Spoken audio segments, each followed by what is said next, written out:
Have you ever checked your pocket change and wondered if you're holding a fortune without even knowing it? Moneybag today, we're diving into 5 US coins that look ordinary, but are worth thousands of dollars. What if that little brown penny sitting in your change jar was secretly worth hundreds or even thousands of dollars? You might think that sounds impossible, but for collectors, the 1946 Lincoln Wheat penny is full of surprises. Behind that simple copper coin lies a fascinating story of history, transition, and hidden minting mistakes that could turn a single cent into a treasure worth a fortune. Let's go back in time to the year 1946, a year when America was recovering from the Second World War. Soldiers were returning home. Factories were shifting from wartime production back to civilian goods. And the U.S. Mint was once again adjusting its materials and methods after years of metal shortages. During the war, the Mint had experimented with different metals for coins, including the famous 1943 steel penny. But by 1944, copper was reintroduced, using recycled shell casings from the battlefields. In 1946, the Mint continued with this bronze alloy, 95% copper and 5% tin and zinc, to produce one of the most iconic and widely collected pennies of the entire Lincoln Wheat series. On the surface, the 1946 Wheat penny might look ordinary. It features the familiar image of President Abraham Lincoln on the obverse, designed by Victor David Brenner, and the classic wheat ears on the reverse, a design that had been used since 1909. But as every seasoned collector knows, what really matters are the details, the mint marks, the die varieties, and the rare mint errors that slipped through unnoticed. More than 1 billion 1946 pennies were struck across 3 U.S. mints: Philadelphia, Denver, and San Francisco. The Philadelphia Mint produced the majority, with over 991 million coins, and they carry no mint mark beneath the date. The Denver Mint added the familiar D mint mark, producing around 315 million coins. The San Francisco Mint, marked with an S, struck just over 198 million at first glance. That might sound like too many for any of them to be valuable, but here's where it gets interesting. Among those billions, some rare and valuable varieties exist, and collectors are paying serious money for them today. One of the most exciting finds for the 1946 penny is the 1946 SRPM, or repunched mint mark. Back then, mint marks were added manually to the dies, one at a time, by hand. Sometimes the punch slipped, or the worker applied the mark twice in slightly different positions. The result? A small but visible doubling of the S mint mark. This repunched mint mark variety is one of the best-known errors for the 1946 S penny, and collectors love it. Depending on its condition, these coins can bring in $50 to $300 or more. Another important error to watch for is the 1946 DD/D, also a repunched mint mark from the Denver facility. Under magnification, you can see a shadow or doubling effect beneath the D. Coins with clear, strong doubling can easily sell for $100 to $500, and in top uncirculated condition. Even more, there are also known examples of die breaks and cuts, raised bumps or missing areas caused by cracks or breaks in the coin die during minting. A dramatic die break, especially one that affects Lincoln's head or the rim of the coin. What if I told you that one of the most overlooked coins in your pocket, a modern 2021 quarter, could actually be worth hundreds or even thousands of dollars? It may look like any other coin, shiny and common, but hidden among them are rare errors, limited varieties, and high-grade examples that have made collectors around the world stop and take notice. Yes, I'm talking about the 2021 Washington quarter, the Crossing the Delaware design. It's a coin that marked the end of one era and the beginning of another. Most people see it, spend it, and forget about it.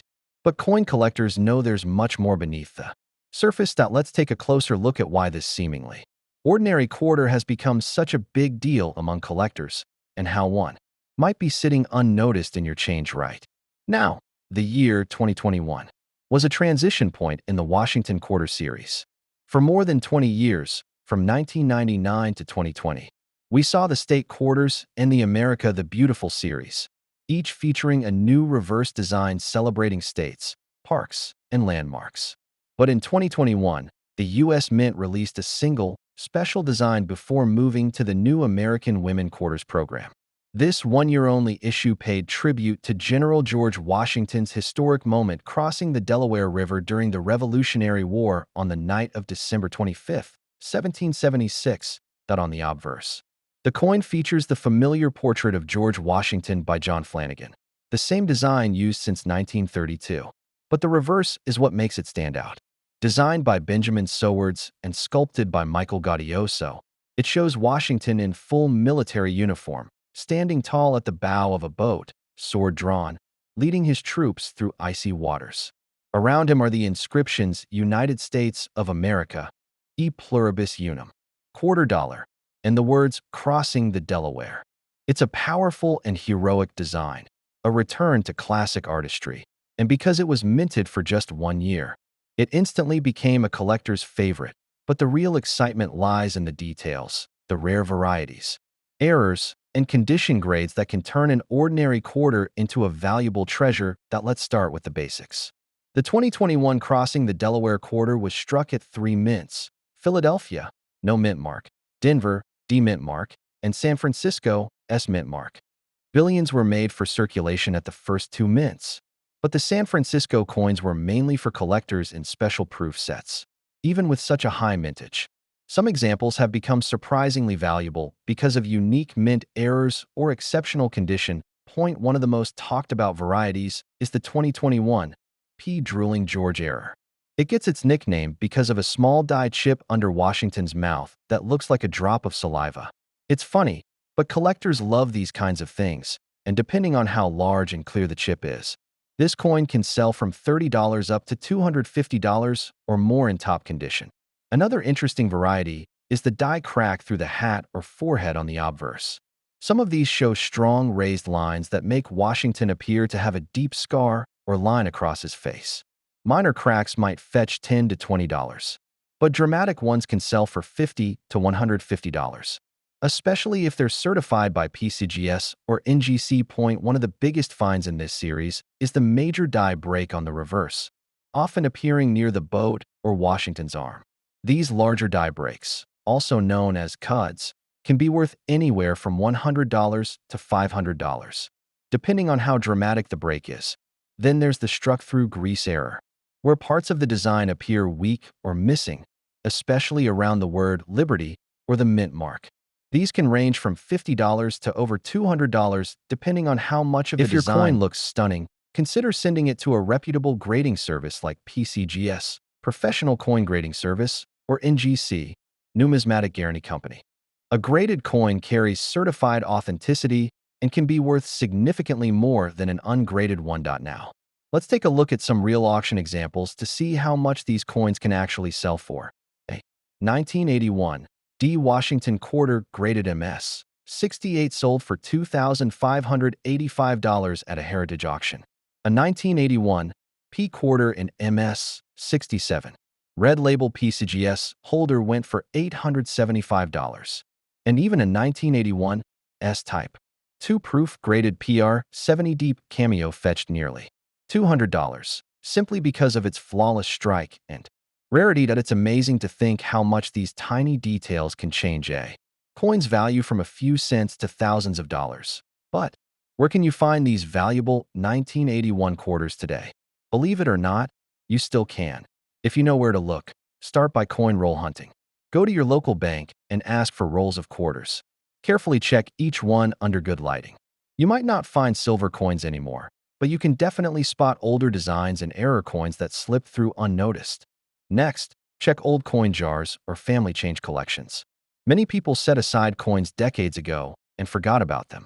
Those older rolls or jars might be holding some incredible gems. You can also explore estate sales, garage sales, and flea markets.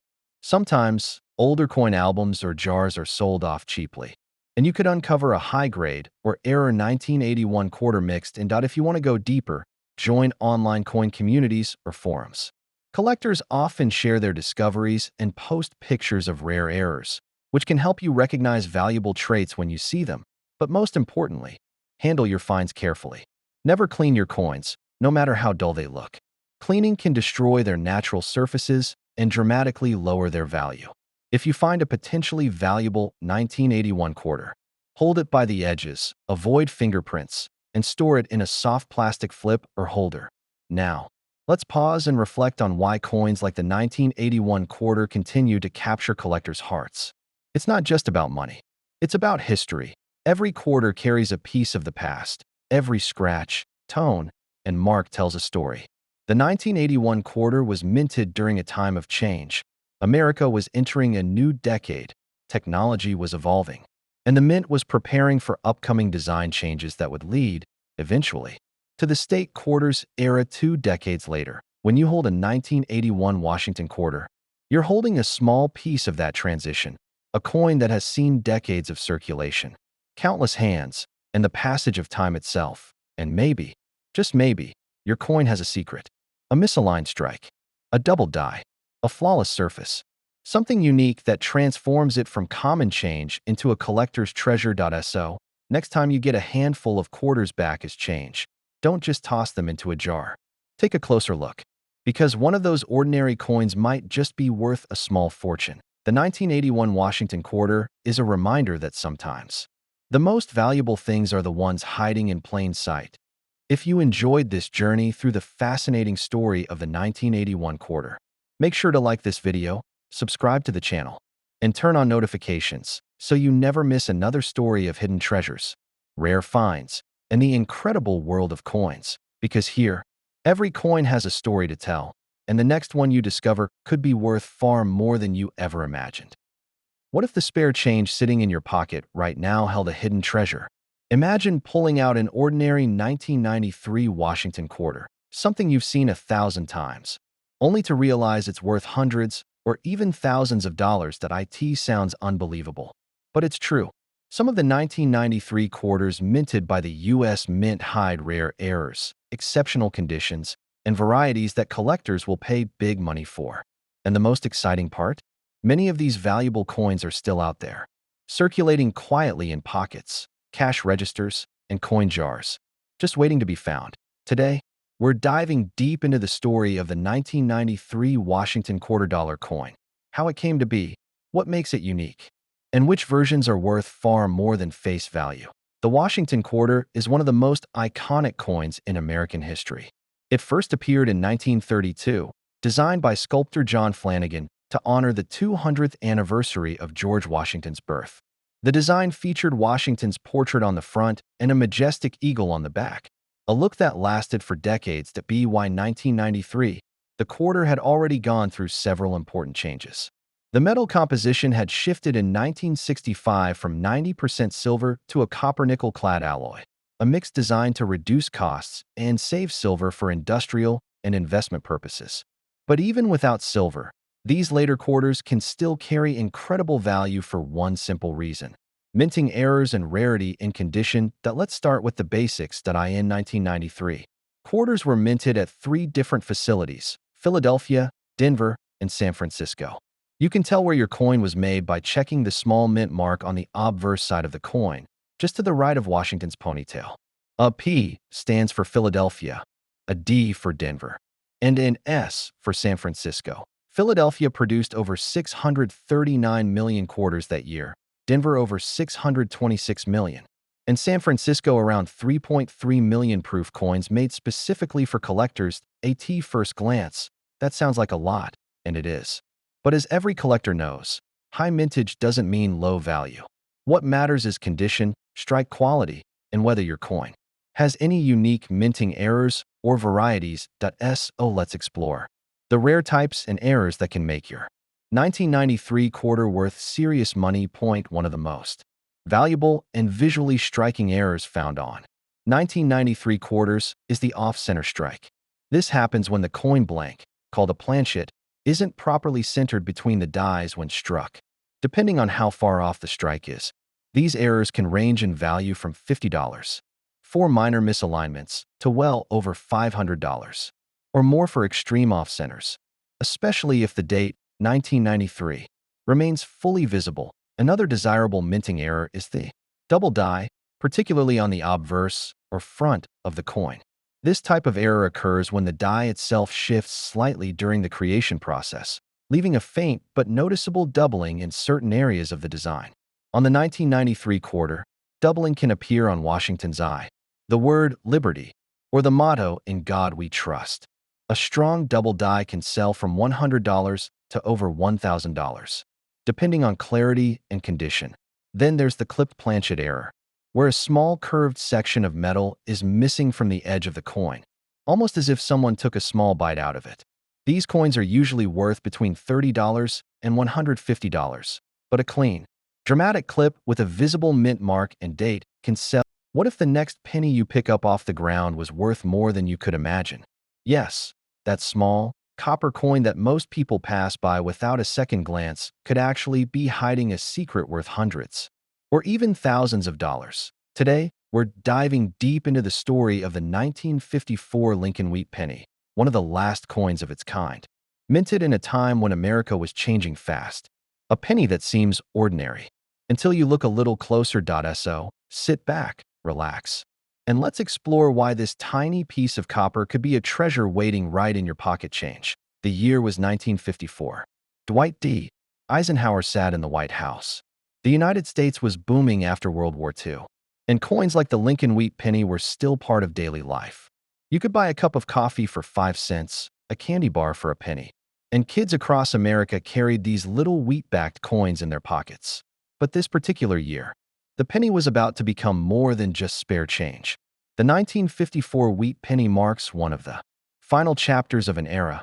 Just 5 years before, the wheat design would be replaced by the Lincoln Memorial reverse in 1959. Every coin from this time carries a piece of that history, a symbol of the post-war American dream and the craftsmanship of the U.S. Mint. Now, let's start with what the 1954 penny actually is.